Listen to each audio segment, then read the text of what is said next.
నాకెందుకు జాబ్ రాలేదు.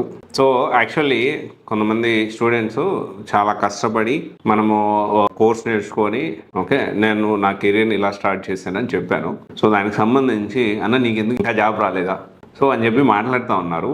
So I'm very ఇక్కడ ఒకటే విషయం ఏంటి అంటే ఇలాంటి క్రిటిసిజం అనేది నేను వీడియో స్టార్ట్ చేసినప్పుడు ఇనిషియల్గా అసలు నాకు ఎలా మాట్లాడాలో కూడా అంటే మాట్లాడడం పబ్లిక్ స్పీకింగ్ అనేది నాకు జీరో స్కిల్స్ అండ్ అసలు నాకు ఎలా మాట్లాడాలో అంటే జనరల్గా ఒక పర్సన్ ఉంటే కెమెరా ముందు కాకుండా జనరల్గా మనం మాట్లాడడం అంటే నేను మంచిగా మాట్లాడతా కానీ పబ్లిక్ స్పీకింగ్ స్కిల్స్ లేకపోతే స్టేజ్ ఫియర్ ఇదంతా ఉండేది నాకు. బట్ ఇక్కడ ఏంటి అంటే నాకు ఎందుకు జాబ్ రాలేదు అంటే ఇక్కడ ఒకటే విషయం చాలా సింపుల్గా దీనికి చెప్తాను, దాని తర్వాత ఇంకోటి కూడా మనం మాట్లాడుకుందాము. సో ఇక్కడ నాకు చెప్పాలనిపించింది ఇక్కడ ఏంటి అంటే నాకు ఎందుకు జాబ్ రాలేదు అంటే నేను ఇప్పుడు జాబ్ చేసే కంటే కూడా కొంతమందికి జాబ్స్ ప్రొవైడ్ చేసే కష్టపడి నేను అంతవరకు ఎదిగాను అంటే అంతవరకు వచ్చాను నేను. ఓకే జాబ్ తెచ్చుకునే స్థాయి నుంచి జాబ్ ఇచ్చే స్థాయి వరకు వచ్చాను. అది 5 మంది కావచ్చు 10 మంది కావచ్చు, కొంత ఎంప్లాయ్మెంట్ అనేది నేను క్రియేట్ చేశాను. అండ్ సివైసి అనేది దాదాపు 6 యూట్యూబ్ ఛానల్స్ ఉన్నాయి, 6 ఇన్స్టాగ్రామ్స్ ఉన్నాయి. అండ్ ఆల్సో మనకి కొంతమందికి మనము పబ్లిక్ రిలేషన్ అంటే పిఆర్ ఇది కూడా పొలిటికల్ పిఆర్ ఇవి కూడా చేస్తూ ఉంటాము.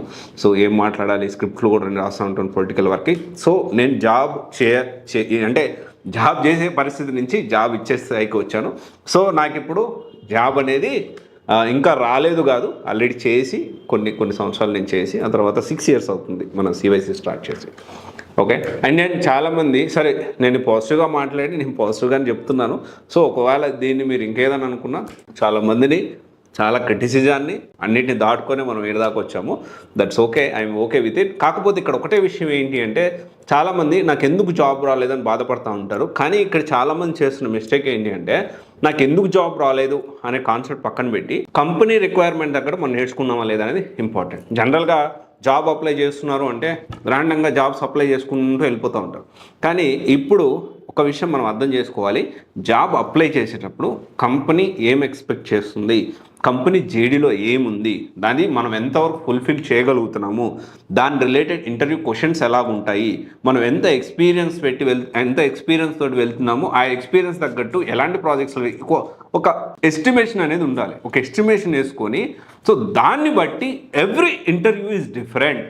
ఓకే నేను ఇదే నేర్చుకొని అన్ని 100 జాబులకు అప్లై చేసి 100 జాబ్స్ కూడా నేను వెళ్ళి ఇంటర్వ్యూ అటెండ్ అవుతాను. అలా కాకుండా ఎవ్రీ ఇంటర్వ్యూ ఇస్ డిఫరెంట్. ప్రతి కంపెనీకి ఆ కంపెనీ తగ్గట్టు మనం ఇంటర్వ్యూకి ప్రిపేర్ అవుతున్నాం లేదా అనేది ఇంపార్టెంట్. ఓకే ఇక్కడ ఉండే ప్రజెంట్ సిచ్యువేషన్లో so most of the people ఎలా ఉన్నారంటే కోర్స్ నేర్చుకొని వాళ్ళు నేర్చుకున్న స్కిల్సే అన్నిటికీ ర్యాండంగా ఒక 100కో 200కో 300కో అప్లై చేస్తూ ఉంటారు. ఏదో 1-2 కాల్స్ వస్తాయి కదా, ర్యాండంగా పోయి ఇంటర్వ్యూ ఇచ్చేసి నా వల్ల కావట్లేదు అంటే ఇతని పాయింట్ ఆఫ్ వ్యూ నేను ఆలోచిస్తున్నాను. కానీ different way of approach, companies ఏం ఎక్స్పెక్ట్ చేస్తున్నాయని అప్రోచ్ అనేది చాలా తక్కువ మంది దగ్గర ఉంటుంది. అండ్ ఆ తక్కువ మంది ఉన్న వాళ్ళు ఖచ్చితంగా సక్సెస్ అవుతారు. అండ్ ఇప్పుడు చాలామంది డెఫినెట్లీ ప్రజెంట్ సొసైటీ ఎలా ఉందంటే ఎగతాళి చేసే వాళ్ళు ఎక్కువ ఉంటారు. ఓకే ఎగతాళి చేసే వాళ్ళు ఎక్కువ ఉంటారు, క్రిటిసైజ్ చేసే వాళ్ళు ఎక్కువ ఉంటారు. ఇంకా జాబ్ రాలేదా, ఇంకా ట్రై చేస్తున్నావా,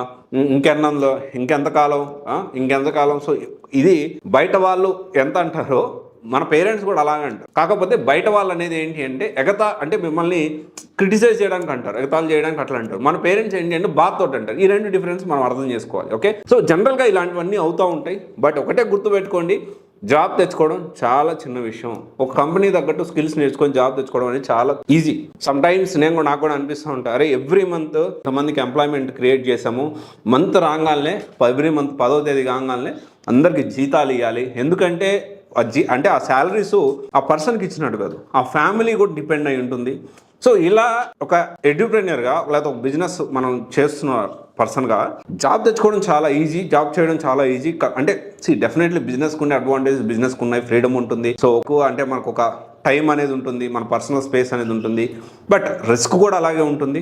బట్ జాబ్కి అలా ఉండదు. సో ఇక్కడ అందరూ అర్థం చేసుకోవాల్సిన విషయం ఏంటంటే నాకెందుకు జాబ్ రాలేదు అనేది పక్కన పెట్టి వాళ్ళు వీళ్ళు క్రిటిసైజ్ చేస్తున్నారని పక్కన పెట్టి just focus what you are doing. Definitely చాలా ఈజీగా కమెంట్స్ పాస్ చేయడం చాలా ఈజీ. బట్ లైఫ్లో కెరియర్లో ముందుకు వెళ్ళాలి అనుకునే వాళ్ళు just focus on your goals. Okay me goal ఏంటి దాని మీద ఫోకస్ చేయండి, అది వెరీ ఇంపార్టెంట్. ఓకేనా, ఇది ఒకసారి ఆలోచించండి. Thank you. This is Raj signing off.